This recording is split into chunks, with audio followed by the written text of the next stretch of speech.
पाठ 3 वह नन्ही चिड़िया। पाठ प्रवेश। हम अपने शौक तथा मनोरंजन के लिए कभी कभी इतने स्वार्थी हो जाते हैं कि पशु पक्षियों के सुख को, स्वतंत्रता को अनदेखा कर देते हैं।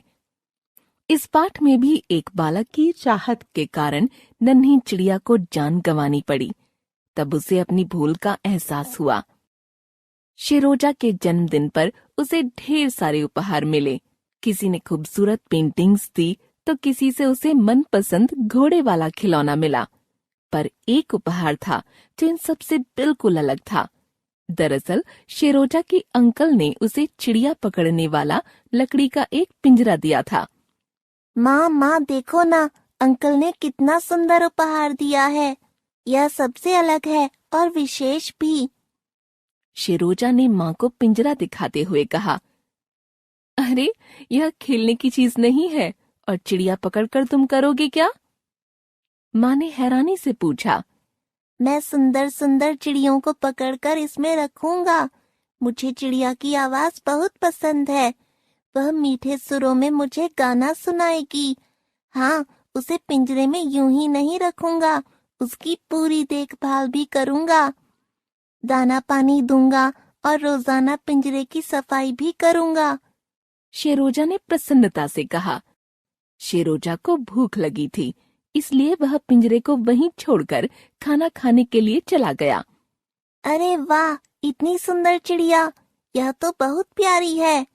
वापस आने के बाद शिरोजा ने पिंजरे में एक नन्ही सी चिड़िया को देखकर कहा, माँ देखो ना, मैंने कितनी खूबसूरत चिड़िया पकड़ी है। शिरोजा ने खुशी से लगभग चीखते हुए कहा, मेरे ख्याल में यह बुलबुल है। जरा देखने दो कि इसकी धड़कन सही है या नहीं। चिड़िया को हाथ में लेकर माँ ने कहा, अरे यह तो वाइल्ड कनारी है। जरा सावधान रहना, इसे तुम परेशान बिल्कुल मत करना। बेहतर होगा यदि तुम इसे आजाद कर दो। माँ ने शिरोजा को सलाह दी। नहीं, शिरोजा ने आवेश में आकर कहा, मैं अभी जाता हूँ और इसके लिए खाने पीने का प्रबंध करता हूँ। 2 दिनों तक लगातार उसने उस नन्ही सी चिड़िया की अच्छी देखभाल की, लेकिन तीसरे दिन जैसे चिड़िया में उसकी दिलचस्पी कम हो गई। पिंजरा बहुत गंदा हो चुका था, उसमें रखा पानी भी पुराना हो चुका था। देखो, तुम चिड़िया की देखभाल नहीं कर सकते हो। अब भी समझ जाओ शिरोजा, बेहतर होगा तुम इसे आजाद कर दो। माँ ने पिंजरे की तरफ इशारा करते हुए शिरोजा से कहा। माँ की बात पर ध्यान न देते हुए शिरोजा ने पिंजरे की सफाई शुरू कर दी। जब तक वह सफाई करता रहा, वह नन्ही चिड़िया बुरी तरह पंख फड़फड़ा रही थी। शायद वह शिरोजा से बहुत डरी हुई थी। पिंजरे की सफाई करने के बाद शिरोजा पानी लाने के लिए चला गया।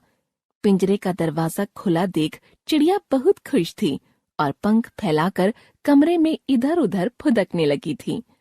शिरोजा, पिंजरे का दरवाजा बंद कर दो, वरना चिड़िया उड़ जाएगी, उसे चोट भी पहुंच सकती है।